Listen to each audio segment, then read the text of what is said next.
तो आइए स्टार्ट करते हैं आज के पेपर का डिस्कशन। सबसे पहला सवाल आप सबके सामने, the standard electrode potential for the reaction, और दो रिएक्शन आपके सामने गिवन है। ध्यान से देखिए तो पहली वाली भी रिडक्शन रिएक्शन है, दूसरी वाली भी रिडक्शन रिएक्शन है, राइट। और इन दोनों रिएक्शन के आधार पे वो कहता है the standard electrode potential at 25 degree Celsius are 0.80 volt and -0.14 volt. मतलब पहले वाले का हमें उसने एसआरपी दे रखा है और उन्होंने जो एसआरपी की वैल्यू दे रखी है वो दे रखी है 0.80 वोल्ट, और दूसरे वाले का है -0.14 volt, right. The EMF of the cell, और आपके सामने एक सेल रिप्रेजेंटेशन गिवन है। आप सब जानते हैं कि सेल रिप्रेजेंटेशन में जो लेफ्ट हैंड साइड है वो हमेशा एनोड होगा और जो राइट हैंड साइड है वो हमेशा कैथोड होगा, राइट।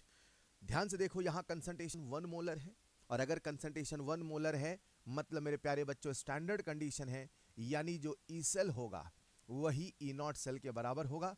तो कहीं ना कहीं सवाल हमसे ई नॉट सेल पूछा है, और ई नॉट सेल का फॉर्मूला आप सब जानते हैं, E naught cathode minus E naught anode. जो भी कैथोड है उसका एसआरपी लिखना है, और जो भी एनोड है उसका भी एसआरपी लिखना है। तो कैथोड जो कि एजी है उसका हमें एसआरपी लिखना है, and the best part is सवाल में हमें उसका एसआरपी दे रखा है। एनोड जो कि एसएन है उसका भी हमें एसआरपी लिखना है, और सवाल में हमें एसआरपी दे रखा है। तो दोनों को वैल्यू को रुक के सॉल्व करता हूं, आंसर आ जाएगा 0.94 वोल्ट। चलेगा, तो answer will be nothing but option number 4। आइए चलते हैं अगले सवाल की ओर। The reduction potential of hydrogen half cell will be negative. वो कहता है कहां पे उसका रिडक्शन पोटेंशियल नेगेटिव होगा। तो जैसा कि आपको पता है कि हाफ सेल के बारे में अगर कुछ नहीं बोला जाता है तो हम उसे कैथोड ही मानते हैं। आप इसे कैथोड मानते हुए रिडक्शन की रिएक्शन लिखिए, और जब रिडक्शन की रिएक्शन लिखेंगे तो कैसी लिखेंगे, रिडक्शन की रिएक्शन कैसे लिखेंगे। रिडक्शन हो रहा है 2H++2 इलेक्ट्रॉन से बना हाइड्रोजन, राइट बच्चों। और जब आप इसका Q लिखेंगे तो Q हो जाएगा pressure of hydrogen upon concentration of H+ का होल स्क्वायर। तो जैसा कि आप रूल जानते हैं, रिएक्शन Q नष्ट में पुट, सेल है तो सेल, हाफ सेल है तो हाफ सेल। ये रिडक्शन यानी कि हाफ सेल, तो कैसे लिखूंगा, E reduction is equal to E naught reduction minus 0.06 upon n log Q, और लॉग Q की वैल्यू लिख देता हूं मैं pressure of hydrogen upon concentration of H+ का होल स्क्वायर। जैसा कि आप सब जानते हैं इसका ई नॉट रिडक्शन तो 0 होगा, और वो कहता है कि बताओ इनमें से कौन सा ऑप्शन है जहां रिडक्शन पोटेंशियल नेगेटिव होगा। तो मेरे प्यारे बच्चों रिडक्शन पोटेंशियल नेगेटिव तभी होगा जब ये पॉजिटिव होगा, और ये पॉजिटिव तभी होगा जब लॉग में जो नंबर लिखा है वो 1 से बड़ा होगा। यानी कंसेप्ट कुछ ऐसा है कि प्रेशर ऑफ हाइड्रोजन और H+ का होल स्क्वायर जहां जहां 1 से बड़ा होगा वहां वहां रिडक्शन पोटेंशियल नेगेटिव होगा। तो आपको एक एक ऑप्शन रख के चेक करना है कि कहां पर ये 1 से बड़ा आ रहा। तो अगर हम पहले ऑप्शन को देखें तो देखिए हाइड्रोजन का प्रेशर 1 है और कंसंट्रेशन ऑफ H+ 2 है, यानी कि 1/4, ये तो 1 से छोटा है। फिर हम दूसरा ऑप्शन देखते हैं तो यहाँ 1 है और यहाँ 1 है, तो ये अपने आप में 1 है। फिर तीसरा ऑप्शन देखते हैं तो हाइड्रोजन का प्रेशर 2 है और H+ का कंसंट्रेशन 1 का स्क्वायर 1 है। हाँ, ये ग्रेटर देन 1 है। हाँ, यहीं पे रिडक्शन पोटेंशियल नेगेटिव होगा। तो आंसर मेरे प्यारे बच्चों ऑप्शन नंबर 3 होगा। आई होप ये सवाल आपको समझ में आ गया। आइए चलते हैं अगले सवाल की ओर। The equivalent conductance of m/2 की power 4 solution of a weak monobasic acid is 8 ohm inverse centimetre square equal inverse and this dissociation constant of the acid. सवाल हमसे डिसोसिएशन कांस्टेंट पूछ रहा है, यानी सवाल हमसे इक्विलिब्रियम कांस्टेंट पूछ रहा है। तो सबसे पहले बच्चे को कंसेप्ट याद आ जाए, अरे भाई इक्विलिब्रियम कांस्टेंट पूछा है यानी के, और के का फॉर्मूला हो जाएगा C∝² अल्फा, लेकिन हमें अल्फा तो पता ही नहीं। अब चलते हैं सबसे पहले अल्फा निकालने। तो अल्फा के लिए आप सबको फॉर्मूला याद होगा lambda EQ upon lambda EQ infinite. क्या उन्होंने किसी भी कंसंट्रेशन का इक्विवेलेंट कंडक्टेंस दिया है? बिल्कुल दिया है साहब। और कितना दे रखा है? 8। और इनफाइनाइट डाइल्यूशन पे कितना दिया है? 400। इसे आप करेंगे सिंप्लीफाई, तो कितना आ चुका है? 0.02। तो जैसा कि आप सब देख सकते हैं अल्फा जो कि 0.02 आ चुका है, यानी कि ये 5% से कम है। और ऐसा आपको पढ़ाया जाता है कि अगर कभी अल्फा 5% के बराबर या उससे कम है तो उसे कैलकुलेशन में नेगलेक्ट किया जा सकता है। यानी कि अब हम यहां से K का एक्सप्रेशन क्या लिख सकते हैं बच्चों, C अल्फा स्क्वायर, और सवाल में हमें कंसंट्रेशन दे रखा है 1/2 की पावर 4। अरे भैया m/2 की पावर 4 यानी ये लिखा है 1/2 की पावर 4 मोलर। डन है। तो साहब अब करे तो करें क्या, कुछ नहीं करना मेरे भाई। K equal to C alpha square, concentration आपके सामने है 1/2 की पावर 4। 0.02 को लिखा जा सकता है 2 × 10 की पावर -2। इसे सिंप्लीफाई करिए लाला, तो आप सबके सामने आंसर आ गया 2 × 10 की पावर -2, 2 × 10 की पावर -2। तो यहाँ 2 की पावर 4 है, ये 2 यहाँ से कैंसिल होगा, 2 की पावर 2 बचेगा, राइट। 2 की पावर 2 बचेगा, जिसे मैं लिख सकता हूं 1/4, 10 की पावर -2, 10 की पावर -2, यानी ये कितना आ चुका है 10 की पावर -4, तो 1/4 × 10 की power -4, it is nothing but 0.25 × 10 की power -4। So answer is option number 4। I hope ये सवाल भी आप कर पाए होंगे। बच्चों, हर सवाल कुछ सिखाने के लिए होता है, और आपके अभी जितने पेपर आ रहे हैं आप देखेंगे वो हर टॉपिक से सवाल कवर कर रहे हैं, और एक बैलेंस सवालों का एग्जाम्पल है। इसीलिए अगर कोई सवाल आपसे नहीं बनता, उस टॉपिक को आइडेंटिफाई करें, उसे अपना वीक पॉइंट माने, और अब जितना दिन बचा है उसमें उनको रिवाइज करें, यह ज्यादा महत्वपूर्ण होगा। आइए चलते हैं अगले सवाल की ओर। अगला सवाल चैप्टर केमिकल इक्विलिब्रियम से। सवाल कहता है एक रिएक्शन है, calcium carbonate is in equilibrium with calcium oxide plus CO2 gas. Delta H not can be determined from which one of the following plot. मतलब डेल्टा H नॉट आप किससे determine कर सकते हैं, तो इसके लिए आपको वॉन्ट ऑफ इक्वेशन याद होनी चाहिए। तो प्यारे बच्चों, आप सबको क्लास में वॉन्ट ऑफ इक्वेशन पढ़ाई जाती है, तो सबसे पहले मैं वॉन्ट ऑफ इक्वेशन का रूप लिख दूं, याद आए तो हाँ कहना। ln k equal to minus delta H not upon RT plus C, और C की वैल्यू थी, या मैं C लिख देता हूं सिंपली, अगर किसी को याद हो delta H not by R। मैं अभी फिलहाल यहां पे लिख देता हूं सिंपली C, और इसी को हो सकता है आपने ऐसे याद किया हो, log K2/K1 is equal to delta H not upon 2.303R under bracket 1/T1 minus 1/T2। ये जो आपके सामने वॉन्ट ऑफ इक्वेशन है, हमें अभी ऊपर वाली इक्वेशन से मतलब है। तो प्यारे बच्चों आप देखिए ना, ये जो ऊपर की इक्वेशन है इसमें कोई y एक्सिस है और कोई x एक्सिस है, तो आप सबको पता है साहब ये y है, 1/t x एक्सिस है, मतलब ये पूरा का पूरा स्लोप है, यानी जो ग्राफ है वो y बराबर -mx प्लस c के जैसा है, -mx प्लस c के जैसा है। यानी कि जब हम ग्राफ ln के वर्सेस 1/t में प्लॉट करते हैं, अच्छा लॉग है तो सिंपल सा 2.303 का फैक्टर आ जाएगा, ln है तो 2.3 का फैक्टर, इतनी सी बात है, ठीक है साहब। तो जब आप ग्राफ प्लॉट करेंगे, एक बात तो पक्की है कि ग्राफ हम अगर लॉग और 1/t में प्लॉट करेंगे तो स्लोप कैसा आएगा, निगेटिव। स्लोप कैसा आएगा, निगेटिव। तो स्लोप जहां जहां निगेटिव है, log versus 1/t, log versus t लिखा है, ये t लिखा है, ये 1/t नहीं है, ये तो हो नहीं सकता। अब यहां प्रेशर और 1/t है, तो प्यारे बच्चों अगर हम लॉग का ग्राफ बना रहे हैं तो स्ट्रेट लाइन आएगा, अगर हम प्रेशर का ग्राफ बनाएंगे तो ये एक्सपोनेंशियल आएगा, तो ये भी होने वाला नहीं है। और फिर इसमें देखें तो ये जो ग्राफ आपके सामने बना है ये लीनियर बढ़ता हुआ है, जबकि स्ट्रेट लाइन स्लोप निगेटिव है, मतलब ये भी नहीं होगा, यानी आंसर होगा तो कौन होगा, फर्स्ट। और आप कैसे डेल्टा एच नॉट निकाल सकते हैं, आप देखेंगे जो इसका स्लोप होगा, जो इसका स्लोप होगा वही minus delta H not by 2.303R होगा, और यहां से डेल्टा एच नॉट निकाला जा सकता है। तो सवाल पूछा था कि वो कौन सा ग्राफ है जिससे डेल्टा एच नॉट निकाला जा सकता है, तो मुझे लगता है पहला वाला सही ऑप्शन है, इसके स्लोप से डेल्टा एच नॉट निकाला जा सकता है। हाँ, आप सबको इसका स्लोप याद भी होना चाहिए। ऑलराइट, आइए चलते हैं अगले सवाल की ओर। फॉर प्योर वाटर, तो प्यारे बच्चों ऐसा आपको आयनिक में पढ़ाया जाता है कि पानी न्यूट्रल था, पानी न्यूट्रल है, पानी न्यूट्रल रहेगा। हाँ, पानी न्यूट्रल नहीं बदलेगा, लेकिन पानी का पीएच 7 था, 7 है, 7 रहेगा, ऐसा नहीं पढ़ाया जाता। पानी न्यूट्रल है क्योंकि concentration of H+ ion concentration of OH- के बराबर, लेकिन पीएच हमेशा 7 है ऐसा नहीं है, पीएच 7 है 25 डिग्री सेल्सियस पे। तो प्यारे बच्चों किस्सा पानी का वो जो टॉपिक पढ़ाया जाता है उसमें आपको ये पढ़ाया जाता है कि जब हम टेम्परेचर बढ़ाते हैं तो बॉन्ड ज्यादा टूट जाते हैं, तो साहब अल्फा बढ़ जाता है, अल्फा बढ़ेगा डिसोसिएशन ज्यादा, और जब डिसोसिएशन होगा ज्यादा तो H+ आयन की कंसंट्रेशन ज्यादा, OH- की कंसंट्रेशन ज्यादा, और इतना तो आप समझदार हैं कि H+ बढ़ेगा तो पीएच घटेगा, OH बढ़ेगा तो पीओएच घटेगा। यानी जैसे जैसे टेम्परेचर बढ़ेगा वैसे वैसे पीएच पीओएच भी घटेगा और आप सबको पढ़ाया जाता है 90 डिग्री सेल्सियस पे जो पीएच स्केल है वो 14 नहीं वो 12 को फॉलो करती है और न्यूट्रल पीएच 6 होता है।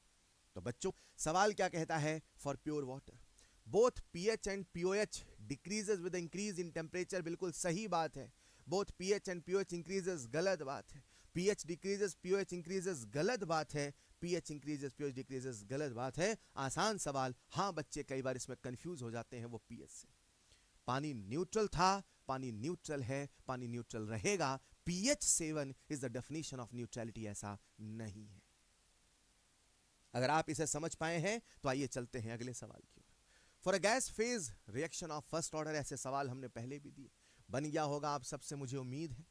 तो प्यारे बच्चों कैसे करते हैं ऐसे सवालों को, आप सबको जनरल फॉर्मूला याद हो, KT इक्वल टू 2.303 लॉग, ऊपर लिख देते हैं P नॉट और नीचे लिख देते हैं N P naught minus PT और ऊपर लिख देते हैं N-1, where N represent summation of, where N represent summation of stoichiometric coefficient of gaseous product। Gaseous product के स्टोइशियोमेट्रिक कोफिशिएंट के समेशन को रिप्रेजेंट करता है। और इस फॉर्मूले की एक छोटी सी शर्त है, ये फॉर्मूला तभी अप्लाई होगा जब रिएक्टेंट एक हो या कह दो स्टोइशियोमेट्री 1, रिएक्टेंट की स्टोइशियोमेट्री 1। तो प्यारे बच्चों ये सारी बातें आपको बताई गई हैं, कुछ नहीं करना, आपने यहां से देखना है n की वैल्यू कितनी है। तो n की वैल्यू कितनी आई 2, यानी नीचे आएगा 2 ऊपर आएगा 1। तो देख लो कौन सा सही ऑप्शन सटीक बैठ रहा, and answer will be nothing but option number 3। बच्चों अगर आप समझ पाए हैं तो चलते हैं अगले सवाल की ओर। अगला सवाल केमिकल काइनेटिक्स से अगेन ग्राफ बेस्ड सवाल, आपको पहचानना होगा कौन सा ग्राफ किसको बताता है। हालांकि ये सवाल बच्चे ऑप्शन से भी कर लेते हैं, बच्चे कोई एक ऑप्शन से भी आंसर जज कर सकते हैं। आप देख सकते हैं जैसे मैं अगर थर्ड की बात करूं तो थर्ड में 2 के ऑप्शन P है, क की और एक S। तो आप देखो कि जितने ऑप्शन बनाए गए उसमें से काम चल जाता है। कैसे आओ देखते हैं, इसमें कोई ग्राफ तो आपको सबसे आसानी से याद होगा। अगर मैं बात करूं जीरो ऑर्डर T½ और 1/a का ग्राफ है, हो सकता बच्चों को नहीं याद है, अभी डिराइव करते हैं। ये है ROR और A, ये तो याद होगा। ये क्या कह रहा है, जैसे जैसे कंसंट्रेशन बढ़ाएंगे वैसे वैसे रफ्तार बढ़ेगी और वो भी लीनियरली बढ़ेगा। तो कंसंट्रेशन के बढ़ाने से रफ्तार का बढ़ना, ये कौन सा ऑर्डर है, फर्स्ट ऑर्डर। तो मुझे लगता है जो सेकंड है उसका आंसर हो जाएगा Q, जो सेकंड है उसका आंसर हो जाएगा Q। अब ये क्या है कि जैसे जैसे समय बीत रहा वैसे वैसे कंसंट्रेशन घट रहा is not the bigger thing, concentration linear घट रहा, ये बड़ी बात है। और अगर कंसंट्रेशन लीनियर घट रहा तो ये जीरो ऑर्डर है, लीनियर घटना जीरो ऑर्डर, एक्सपोनेंशियल घटना फर्स्ट ऑर्डर। तो क्या यहां लीनियर घटा, यस सर। तो क्या ये जीरो ऑर्डर होगा, यस सर। थर्ड का आंसर P होगा, यस सर। यानी ऑप्शन 4 तो नहीं होगा, यानी ऑप्शन 2 तो नहीं होगा, हो सकता है आंसर 1 हो या तो 3, यस सर। अब जरा फोर्थ में आइए, तो फोर्थ क्या कह रहा है कि टेम्परेचर और K का वेरिएशन तो आप सबको पढ़ाया जाता है कि टेम्परेचर के बढ़ाने से रेट कांस्टेंट बढ़ता है, लीनियरली नहीं एक्सपोनेंशियली, लीनियरली नहीं एक्सपोनेंशियली। तो मुझे लगता है 4 का क्या आ जाएगा, S, और बचा तो फर्स्ट वाला क्या हो जाएगा, सेकेंड ऑर्डर। अब सर ये ग्राफ बना कैसे, आओ बता दूं। तो जिन बच्चों को nth ऑर्डर का IRL याद है वो ये कहानी तुरंत समझ पाएंगे। और सेकेंड ऑर्डर के लिए आप सबको एक IRL पढ़ाया जाता है, KT equal to 1/AT minus 1/A0। और यहां से T½ क्योंकि ग्राफ T½ का है तो फॉर्मूला मुझे T½ का लगाना होगा। T½ is proportional to 1/A0 की पावर n-1। और जब बात चलती है सेकेंड ऑर्डर की बच्चों, तो आप सबको याद होगा T½ is proportional to 1/A0। Proportionality को हटाइए, कांस्टेंट के लगाइए, तो आप सबके सामने क्या बन जाएगा, T½ equal to constant into 1/A0। और जैसा कि आप जानते हैं सबसे पहले एक्सिस को देखिए, फॉर्मूला याद करिए, उसे स्टैंडर्ड इक्वेशन से कंपेयर करिए। तो ये हो गया आपका y एक्सिस, यस सर। ये हो गया x एक्सिस, यस सर। ये हो गया स्लोप, यस सर। तो ग्राफ बनेगा y equal to mx plus 0, यानी ग्राफ स्टार्ट होगा ओरिजिन से और स्ट्रेट लाइन पॉजिटिव स्लोप के साथ। तो सेकंड ऑर्डर बिल्कुल सही बात है। आइए चलते हैं अगले सवाल की ओर। अगला सवाल आप सबके सामने इक्विवेलेंट वेट रेडॉक्स टॉपिक से, equivalent weight of iodine will be. आपसे आयोडीन का इक्विवेलेंट वेट पूछा है, तो आपको सबसे पहले देखना पड़ेगा कि आयोडीन के साथ हो क्या रहा है। आयोडीन पे कितना चार्ज है साहब, आयोडीन पे चार्ज है 0, यस सर। और यहां पे कितना चार्ज है -1। यस सर, इससे कोई मतलब नहीं है। हमेशा आपको केस पढ़ाए गए, case 1, case 2, case 3, case 4, right. तो सबसे पहले केस पहचानिए, फॉर्मूला लगाइए और आंसर पाइए। तो बताइए जरा आयोडीन का क्या हो रहा है सर? रिडक्शन। किसका रिडक्शन हो रहा है? आयोडीन का। कितने आयोडीन एटम है साहब? 2। एक आयोडीन पे 1 का चेंज, 2 आयोडीन पे 2 का चेंज, यानी मैं कह दूं इसका जो फैक्टर होगा 2 होगा। और इक्विवेलेंट वेट का फॉर्मूला आप सबको याद है, molecular weight upon n factor, molecular weight upon n factor, यानी आंसर m/2 होगा, यानी आंसर m/2 होगा। डन है बच्चों। आइए चलते हैं अगले सवाल की ओर। अगला सवाल कह रहा है, how many moles of KMnO4 are needed to oxidize a mixture of 1 mole of each FeSO4 and FeC2O4। इसका भी 1 मोल है और इसका भी 1 मोल है। तो बताइए KMnO4 के कितने मोल रिक्वायर्ड है? तो प्यारे बच्चों कंसेप्ट क्या लगेगा, gram equivalent of KMnO4, right, is equal to gram equivalent of FeSO4 plus gram equivalent of FeC2O4। अब समझना है KMnO4 का क्या होगा साहब? रिडक्शन। सर आपको कैसे पता चल जाता है कि KMnO4 का रिडक्शन होगा? KMnO4 में Mn+7 पे बैठा है और वो फर्दर ऑक्सीडाइज नहीं होगा, उसका रिडक्शन होगा। और क्योंकि यहां ऑक्जेलिक एसिड है, यानी कि यहां पे जो एसिडिक मीडियम है, तो KMnO4 में Mn का रिडक्शन +7 से +2 होगा। तो जब Mn का रिडक्शन +7 से +2 होगा, तो आप इसे लिख लीजिए Mn+7 से कहां जाएगा? +2, क्योंकि सवाल में मीडियम एसिडिक बोला है, यानी इसका जो फैक्टर होगा वो कितना होगा? 5। अब जब बात करते हैं FeSO4 की, तो भाई इसका रिडक्शन तो इसका ऑक्सीडेशन होगा। Fe पे कितना चार्ज है? +2, यानी ये कहां ऑक्सीडाइज होगा? +3 पे। लेकिन जब बात करते हैं FeC2O4 की, तो FeC2O4 में ऑक्सीडेशन आयरन का भी होगा मेरे बच्चों, और कार्बन का भी होगा, और कार्बन क्या बनाएगा? CO2। डन है सर, डन है। अब इसको कैसे सॉल्व करें देखो जरा। तो याद करो, यहां पे फैक्टर कितना आ गया? 5।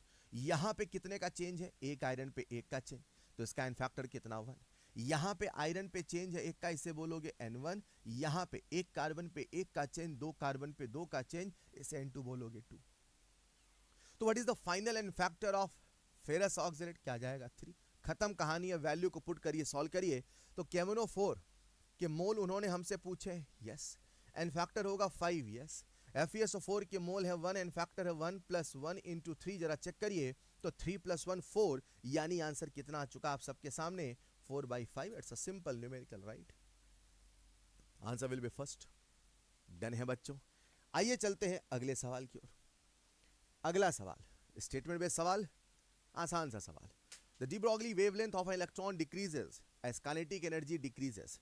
जैसे जैसे काइनेटिक एनर्जी घटती है, वैसे वैसे डी ब्रॉगली घटता है। भैया फॉर्मूला आपके सामने नीचे लिखा है, और वो कहते हैं प्रत्यक्ष को प्रमाण की आवश्यकता नहीं। तो अगर आपने थोड़ा बहुत भी गणित पढ़ी है तो इतना तो समझ में आता है कि काइनेटिक एनर्जी डिनोमिनेटर में है। हाँ जी साहब, तो काइनेटिक एनर्जी बढ़ेगा तो लैम्डा घटेगा भाई। डायरेक्टली रिलेशन कहां है? तो सवाल कह रहा है de Broglie wavelength decreases as kinetic energy decreases. सरासर गलत है, यानी पहला स्टेटमेंट तो गलत है। The de Broglie wavelength lambda is equal to h/√2m kinetic energy, हाँ ये सही है, चलेगा। तो मुझे लगता है स्टेटमेंट नंबर 1 सही है, स्टेटमेंट नंबर 2 गलत है। तो answer will B, statement number 1 सही है, स्टेटमेंट नंबर 2 गलत है। सॉरी, स्टेटमेंट नंबर 1 गलत है, स्टेटमेंट नंबर 2 सही है, राइट। तो आंसर जाना चाहिए, स्टेटमेंट नंबर 1 गलत है और ये सही है, राइट। इस प्रकार से आपने सवाल को कर लिया, और आइए चलते हैं अगले सवाल की ओर। अगला सवाल, an element A reacts with compound BO3 to produce A3O4 and B2O3। थोड़ा सा एनालिटिकल सवाल है, थोड़ा सा दिमाग लगाने का सवाल है। एक कंपाउंड ए है, उसकी रिएक्शन हो रही है BO3 के साथ, ठीक है साहब। अब ये BO3 के साथ रिएक्शन करके कंपाउंड बनाता है A3O4 और दूसरा कंपाउंड बनाता है B2O3, ये भी ठीक है साहब। अब वो क्या कह रहा है, the number of moles of A3O4 produced if 1 mole of each of A and B is reacted. Clear? तो यह एक बात तो क्लियर है कि मुझे रिएक्शन को बैलेंस करना है, मुझे इसके मोल बताने और इसके मोल पता है, मतलब रिएक्टेंट की इंफॉर्मेशन से प्रोडक्ट बताना, that's a numerical of mole concept. अब उसके रिएक्शन बैलेंस होना चाहिए, मोल कंसेप्ट की पहली शर्त है, बिना रिएक्शन बैलेंसिंग के आप मोल कंसेप्ट नहीं लगा सकते। तो रिएक्शन बैलेंस करते हैं, आइए कैसे बैलेंस करें। यहां पे बी कितना है 2, तो यहाँ पे भी बी लिख दूं मैं 2, बी का काम हो गया। सर आपने ए को क्यों नहीं किया, ए सिंगल है, उसका डिसीजन हम कर लेंगे। अब यहाँ कितने ऑक्सीजन हो गए 6, यहाँ है 3, तो यहाँ 3 होने चाहिए, तो 3 और 3 6 हो जाते, लेकिन यहाँ कितने 4, जैसे मैं कह देता हूँ 3/4, तो 4 से 4 कैंसिल 3, तो 3 3 6, ऑक्सीजन बैलेंस, बी बैलेंस। अब देखिए जरा ए कितना हो चुका है, ए हो चुका है 3 जा 9/4, ये हो जाएगा 9/4। अब चाहे तो आप इस रिएक्शन को ऐसे कर दें या इस रिएक्शन को 4 से मल्टीप्लाई कर दें। तो जब आप इस रिएक्शन को 4 से मल्टीप्लाई कर देते हैं, इसे आपने इंटीजर में कन्वर्ट कर लिया, तो यह जाएगा 9A प्लस 8BO3 से बनेगा 3A3O4 प्लस 4B2O3। क्लियर? अब लगा दो मोल कंसेप्ट, सवाल में कुछ नहीं बचा। तो मोल कंसेप्ट में इसके कितने मोल है 1, इसके कितने मोल है 1। तो सबसे पहले आपको एलआर पता करना पड़ेगा 1/9 और ये होगा 1/8, मतलब इसका रेशियो छोटा है और इसका रेशियो छोटा है साहब, यानी यही हमारा क्या बनेगा एलआर। और अगर एक बार हमें एलआर का पता चलेगा तो सभी सवालों का डिसीजन एलआर से ही होगा। अब लगा दो इन दोनों में मोल कंसेप्ट, तो मोल कंसेप्ट लगा रहा हूं, number of moles of A/9 equal to number of moles of A3O4/3। उन्होंने हमसे A3O4 के मोल पूछे हैं, तो आंसर आ जाएगा 1/3 into number of moles of A, और ए के कितने मोल है 1, यानी आंसर आ जाएगा 1/3, यानी आंसर आ जाएगा 1/3। तो सवाल में जो सबसे बड़ा ट्विस्ट था रिएक्शन को बैलेंस करने का, वो कर लिया, फिर मोल कंसेप्ट लगा के आंसर आया। आइए चलते हैं अगले सवाल की ओर। The van't Hoff factor for an infinite dilute solution. तो बच्चों आप सब जानते हैं जब सॉल्यूशन इनफाइनाइट डाइल्यूट होगा तो वहां कंप्लीट डिसोसिएशन होगा, और जब कंप्लीट डिसोसिएशन होगा तो आपके सामने जो NaHSO4 है इसका कंप्लीट डिसोसिएशन होगा, और क्या बनेगा Na++H++ सल्फेट आयन। साहब क्या ये बात आपको समझ में आती है? और आप इसका अल्फा कितना मान लेंगे 100%। तो लाला आपको आई का फॉर्मूला याद है 1 + n-1 इंटू अल्फा। वैल्यू को पुट करिए, आई कितना आ जाएगा 3, तो answer will B option number 3।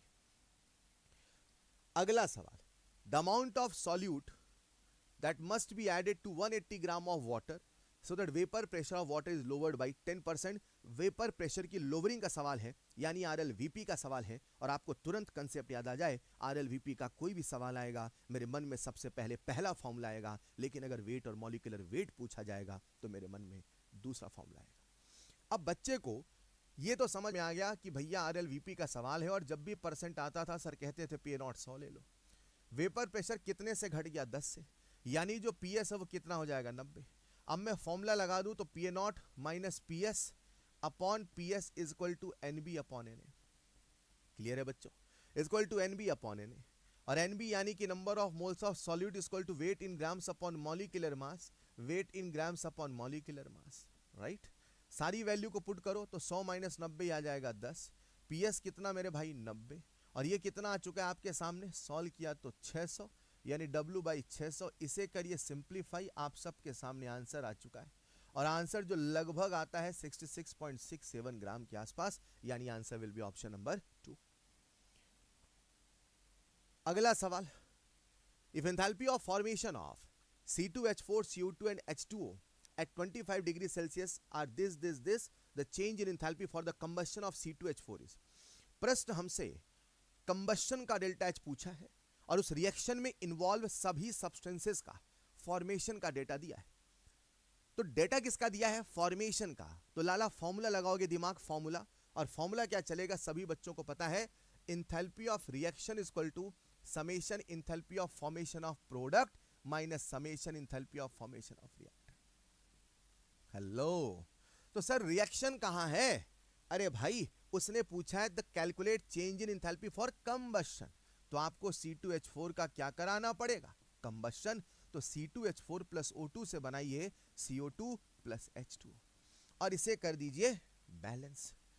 कितने कार्बन 2, तो साहब 2। कितने हाइड्रोजन 4, तो यहां लिख दो 2।